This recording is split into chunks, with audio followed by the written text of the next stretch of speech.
Is there not an entire section on this subject?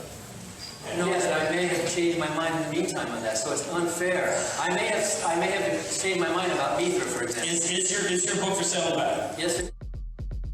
Let me tell you, let me tell you, let me tell you, let me tell you, let me tell you. But have you ever asked God for forgiveness? I'm not sure I have. I just go and try and do a better job from there. I don't think so. Let me tell you, let me tell you, let me tell you, let me tell you, let me. Say it like you mean it. This is my Bible. What up? I got something to say. Hey, what's going on, everybody? Welcome back to Let Me Tell You, episode 63. I'm your host, the Evangelical Norm. So, what a week, right? Where do you even start? I mean, the only place we can start is with George Floyd and the tragic death that occurred at the hands of a police officer, and then, of course, what happened in the aftermath. We all watched the video in horror. Yeah, I don't know anybody who did not look at that video with just shock. I mean, to watch a man kneel on another man's neck the video itself was 6 minutes long. Apparently, I've heard different numbers for the totality of the time, from 7 to 9 minutes that officer, and honestly, I don't even know the officer's name, something, I don't know, I don't care. I don't want to know the officer's name until he is put under the prison, right? It doesn't matter. The name that matters is George Floyd. The officer that murdered him doesn't matter. But of course, so immediately what happens in every one of these situations, and every one that we've watched, from Trayvon Martin to Tamir Rice, Mike Brown, Philandro Castile, you name it, Eric Garner, Freddie Gray, you know the names, right? The hashtags that have come out. Immediately, somebody says, well, what did they do? It doesn't matter. Nothing that this man did. There's one instance in this where we can look at and say what the officer did was justified, and that's the case of Mike Brown. Because forensically and so on, when all the facts come together, he went for the gun. So now it's a case of two men essentially fighting for their lives, right? Apparently Mike Brown felt threatened enough that he went after the officer's gun. Now Darren Wilson feels threatened enough that now there is a fight for the gun, and Mike Brown is killed. But again, looking at the everything that happened, even assaulting an officer is not a death penalty offense, right? Even if that were the worst case scenario, that's not a death penalty offense. Assaulting an officer is illegal. It's a crime. Michael Brown stealing cigars from a convenience store was a crime, not a death penalty crime.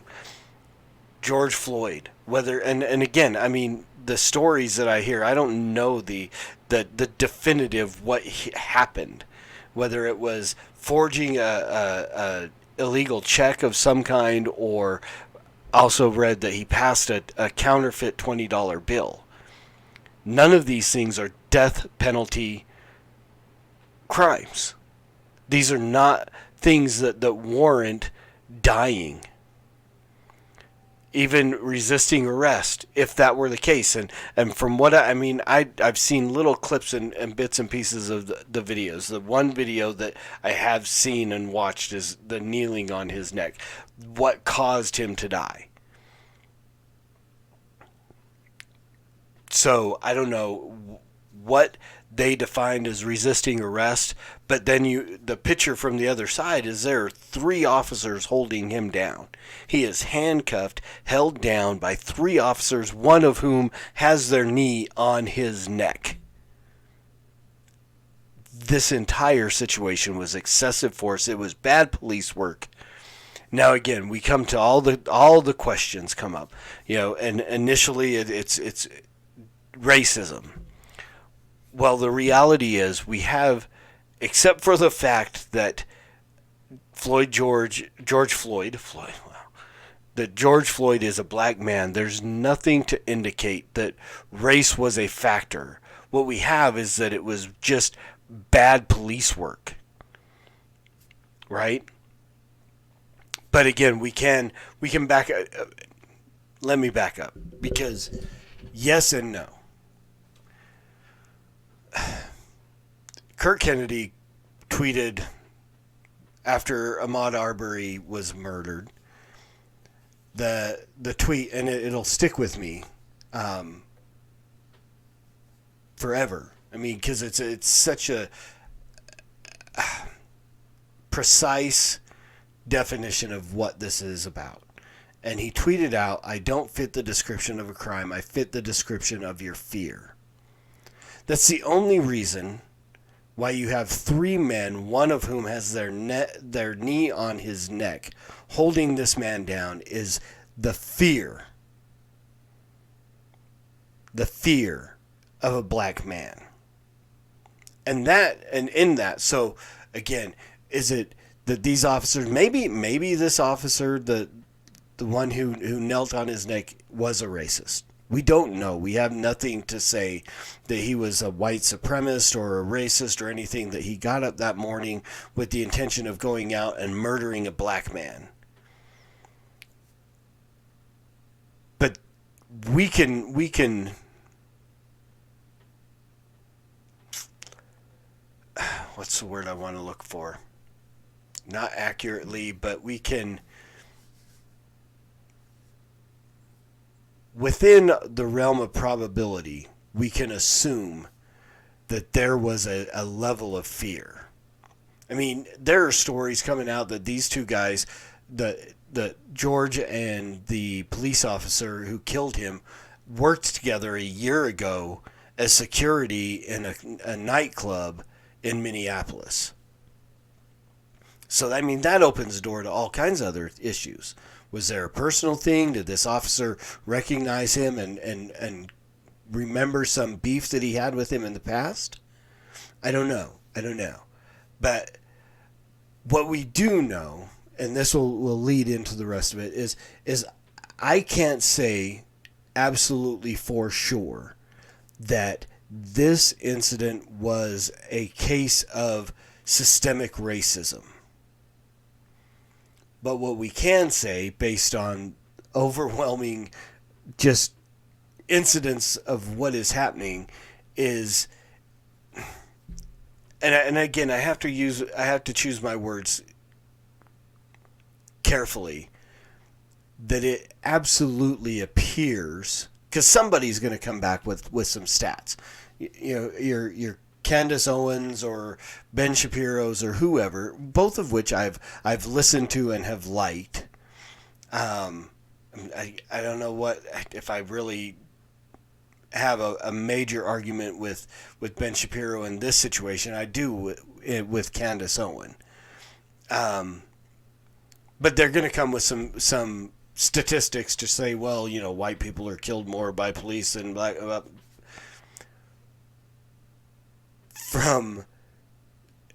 And Trayvon Martin wasn't killed by a police officer, but just an overzealous neighborhood watch idiot. But from Trayvon to Tamir Rice, Philandro Castillo, Mike Brown, Eric Garner, Freddie Gray, the list goes on and on. Breonna Taylor, Ahmaud Arbery, again, not killed by a police officer, but a former prosecutor and, vigilante justice. That word doesn't even fit. But so we have this long list of people Botham Jean. We can go on. I wish I could remember. I can't remember her last name. Tatiana something. A woman shot through her window in her own home with her nephew. So again, we have this list. We have this long growing list of black people who have been killed, whether it's race related or not. Bad police work has been the cause of the deaths, very publicly displayed deaths of black people in the last 10 years. And so, is that indicative of a problem? Absolutely. Is it indicative of a race problem? I don't know, but it's definitely indicative of horrible, horrible police work. Now again, we can't blanket statement all of this. Not all black people are criminals, not all cops are bad. Not all white people are racist. Again, we can look at these things and here's what we get with most of these situations and where they've gone to is we're getting into riots. And here again, there's so many directions I want to go in talking about this. It's hard to even keep it all straight. There's such a frustration that happens because I am angry. I mean, I have a TV screen over on this side that is constantly throwing up pictures as I go. So usually it's not real distracting. But my sister-in-law and my niece, who are both black, just pop up in a picture. So while I will never know what it's like to be black, I will never know what it's like to walk into a store and have somebody follow me because of the color of my skin. I'll never know that. I'll never go out and drive down the road with the same kind of fear of being pulled over by a police officer as a black man does. I won't, and I can't. I would never indicate anywhere that I understand that. But I have black people that I love very, very much. My sister-in-law, my niece, my brother-in-laws, another sister-in-law. And so, while I'll never understand, I still feel the frustration when we see these black people being killed. I still feel that frustration. I feel that angst. I understand there is intense pain for them and for me to look at this every single time it happens. It hurts. It pains me because I know that it increases a level of fear in them. It increases a level of fear in my mother-in-law for her children who she worries about. I mean, my brother-in-law Michael is in Salt Lake City. He's 23, 24 years old now, somewhere in that range. He's a young kid. And so, and he doesn't communicate with us very much. So there's always a fear of any kind of stuff that's happening of what, and he's a good kid. Right? I mean, he goes to work, he goes home, and he plays video games and he skateboards. So, he's not, out and about. He doesn't drive, he doesn't do any of that stuff. So, there's whether that gives us less cause to worry, I don't know.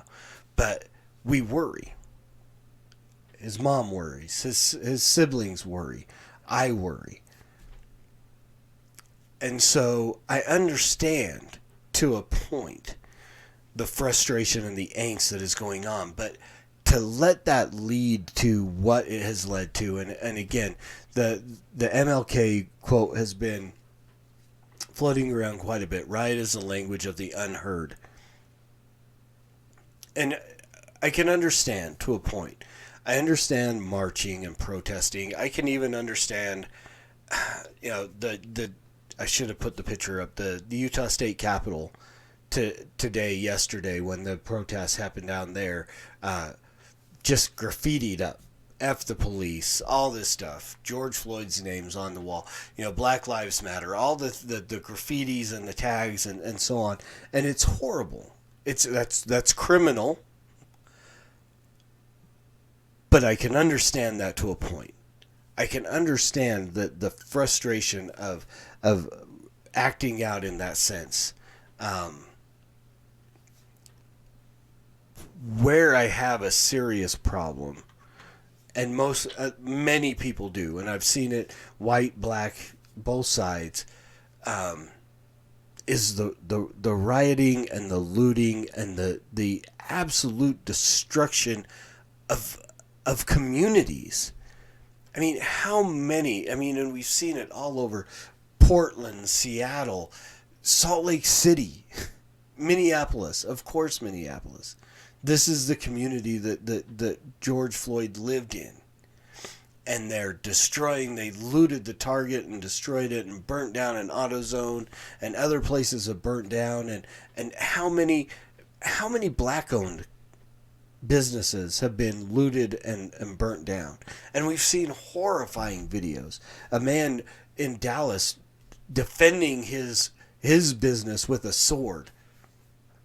Why with a sword? I don't know, but apparently, and I don't know for 100% sure, but I believe I read somewhere, don't hold me to this, fact checkers and so on. I believe he died, but he was beat down. Now the video says black mob beats down white business owner. There were white people in there that were beating this man too. It's not just black people that are out there rioting and looting. I mean, there are white people, Hispanics, you name it. They're in there. They're opportunists come from all over the place.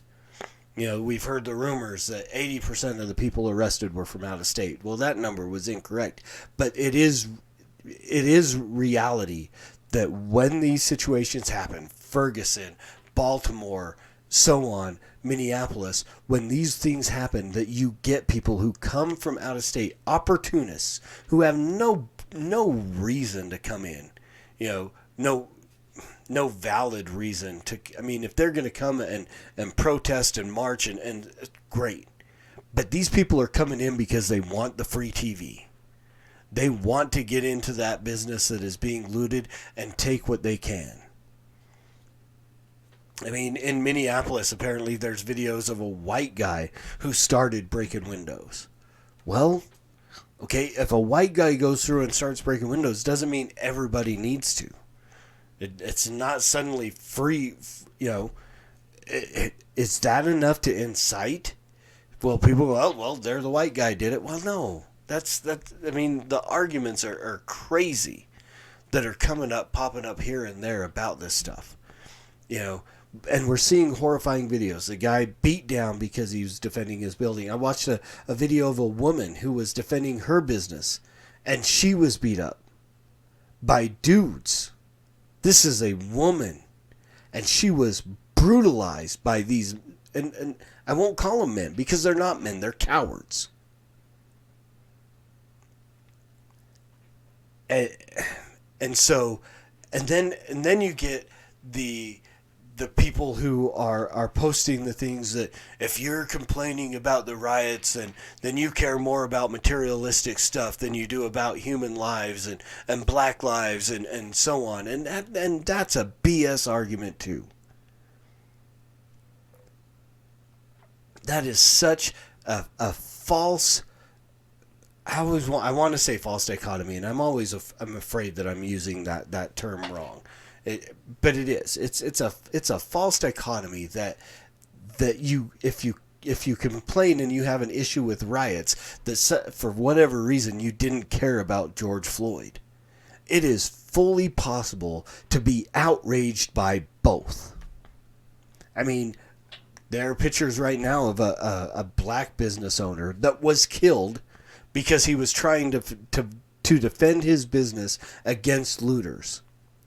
Well, now which Black Lives Matters more? Is it still free reign to to tear stuff up and kill people, because people have died in these riots. So that's not a good argument anyway, that you don't care about lives, because I care about the lives that are being lost. There was another black man who was killed by rioters as he was defending his business. So which Black Lives Matter more? Is it still free game to go tear stuff up because of George Floyd? Or should this other black man, I wish I had gotten his name, but I didn't, but is now should the riots be shut down because another black man was killed? Do you see? And I'm making this argument not in the real sense, but I'm trying to show the inconsistencies.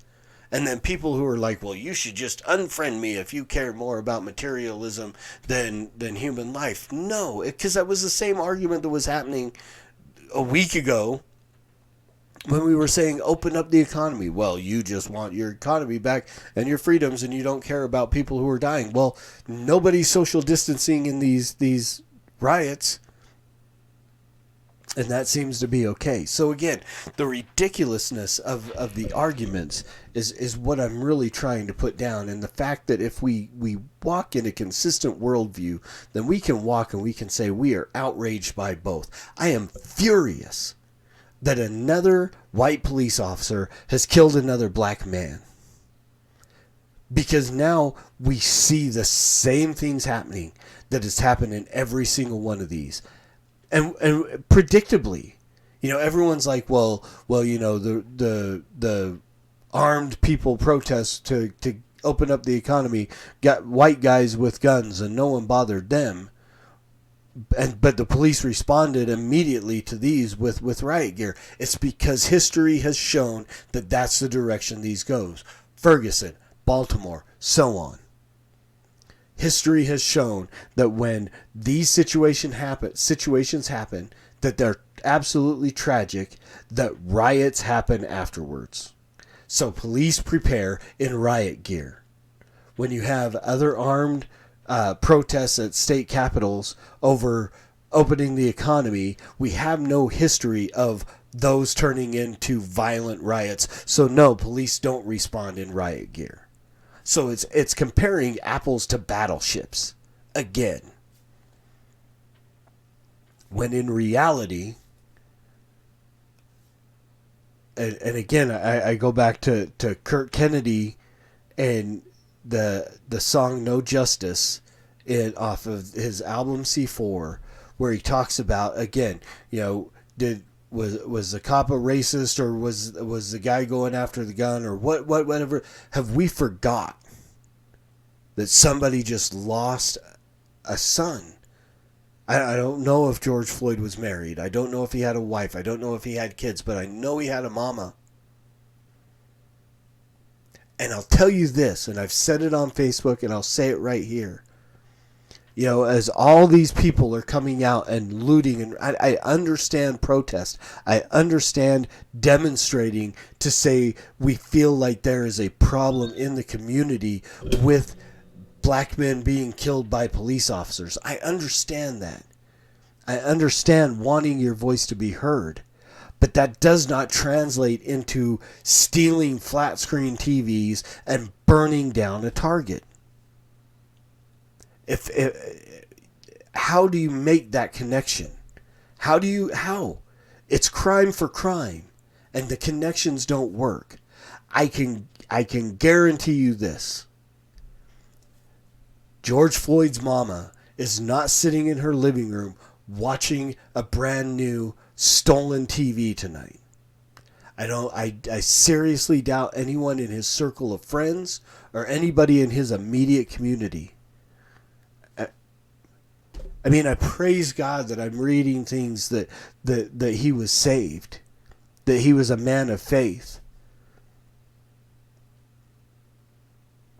I'm grateful for that fact, but it's still horrifying that he is gone.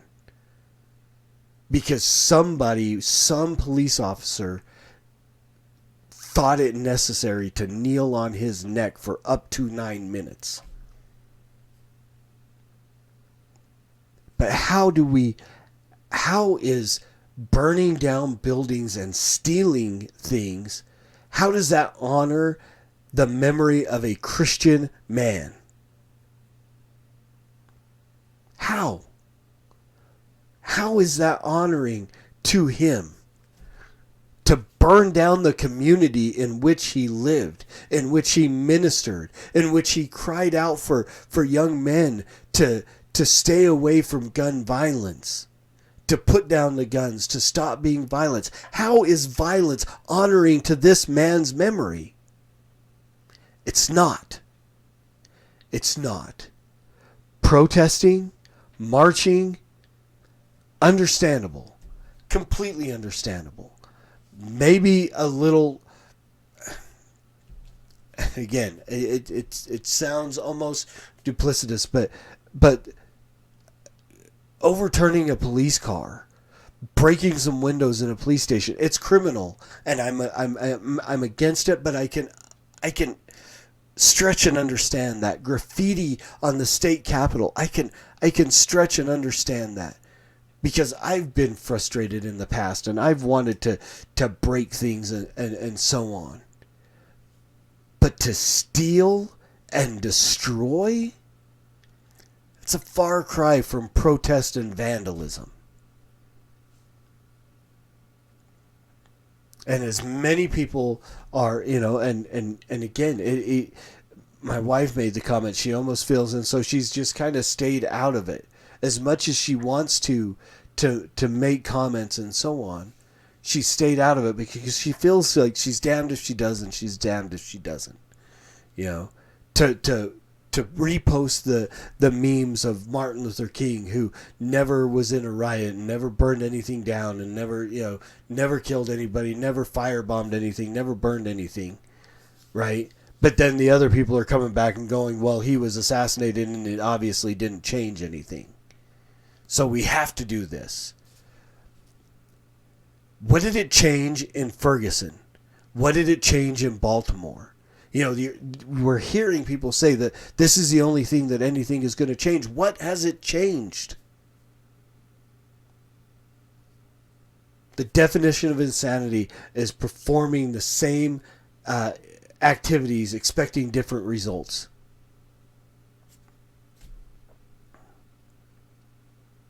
This is not the way to honor the memory of a Christian man, by burning down his community.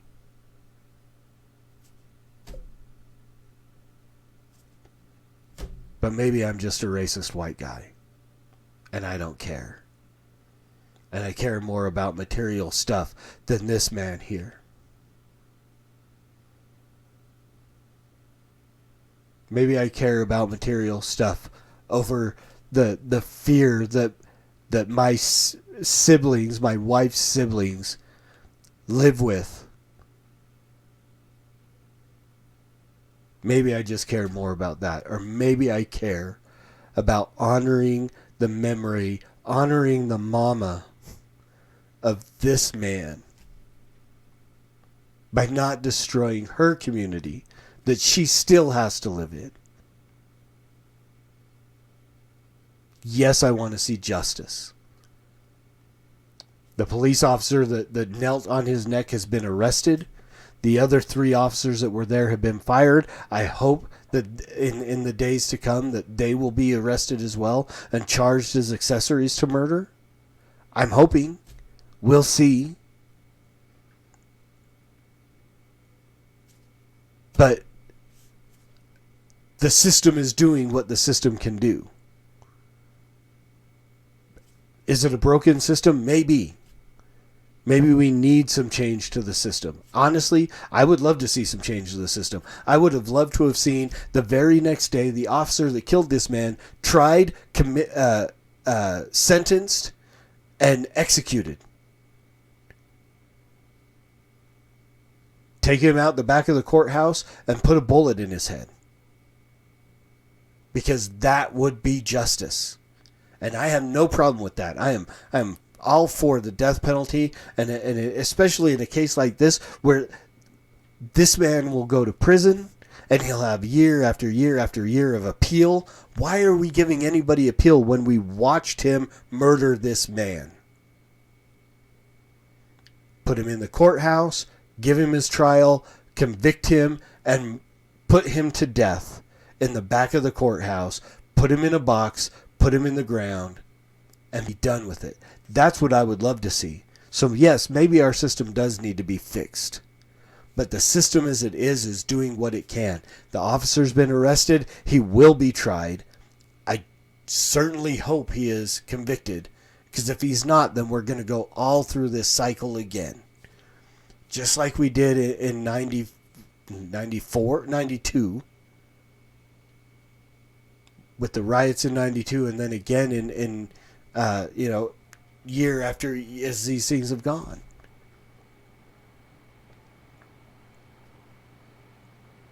So I'm praying for George's family. I'm praying for his mother. I want to honor this man as best as I can. But I can't just stand by and be silent as other people's livelihoods and other people's lives are being taken in the name of what? I can't even give a name to what is happening. Protesting and yes, destroying and again, people, now we got to go on this tangent. The Boston Tea Party. Well, Boston Tea Party was a criminal act. And I'll say it right now. Did it lead to the founding of our country's Revolutionary War and so on? Absolutely. Was it a criminal act? Absolutely. It was a crime for them to destroy the tea and the ships and whatever that they did and so on. However, that all played out. But the destruction, theft of property, the destruction of property was all a crime. But it was what it was. And there's no way, I'm not justifying it. I'm not going, well, I'm glad that, I guess I am kind of glad it happened. I'm glad the catalyst came to get us the nation that we have. But it was a crime. Would I have participated in it? No, I would not. Well, maybe I would. I don't know. I wasn't there. I can't say what I would do. Hypotheticals mean nothing to me. Facts mean things to me. And the Boston Tea Party, I will proclaim it now, was a criminal act. Just like burning down AutoZone was a criminal act. And looting Target was a criminal act. And the murder of George Floyd was a criminal act. As well as the murder of Ahmaud Arbery and Breonna Taylor and Trayvon Martin and Tamir Rice. I've said the name so many times. Why do I forget them? Eric Garner, Freddie Gray. All of these situations were criminal acts.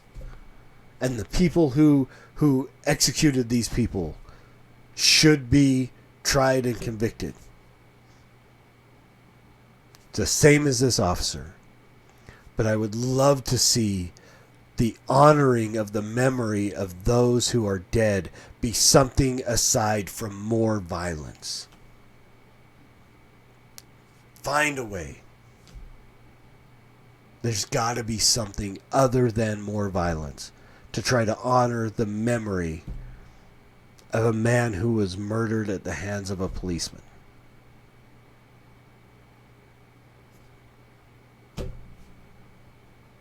I'm praying that we find that. I wish I had an absolute solution, but I have the solution. I have the absolute solution in reality, and that is Jesus Christ. That is the gospel, and this is another thing that makes people mad. You can't just talk about preaching the gospel. The only way that police officers are going to stop killing people or other people are going to stop committing violent crimes is if they hear the gospel and their heart is changed. the power of the Holy Spirit to convert, the power of the gospel to save and to change hearts. That's the solution. I mean, again, going back to that song by Kirk Kennedy, I should play it again, but we don't have the time.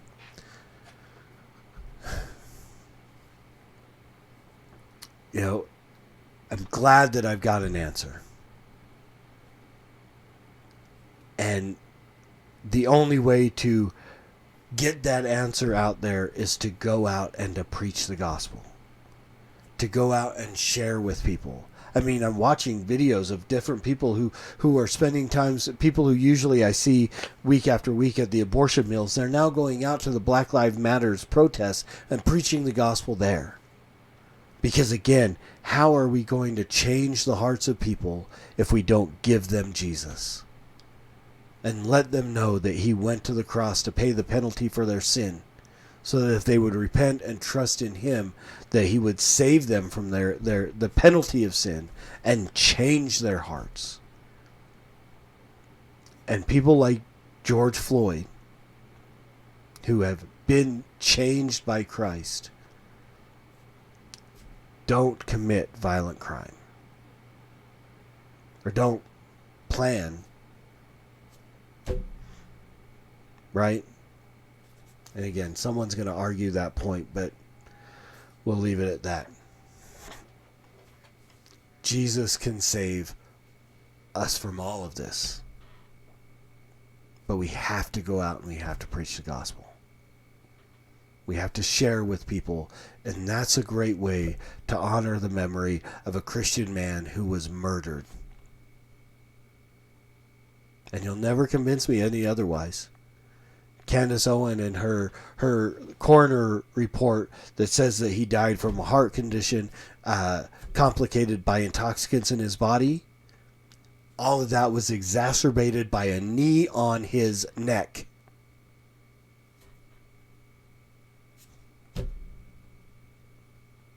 This man was murdered. And violence is not the way to honor the memory of this man. The best way to honor the memory of this man is to preach the gospel at all times. Use words. They're necessary. Until next week. Soli Deo Gloria.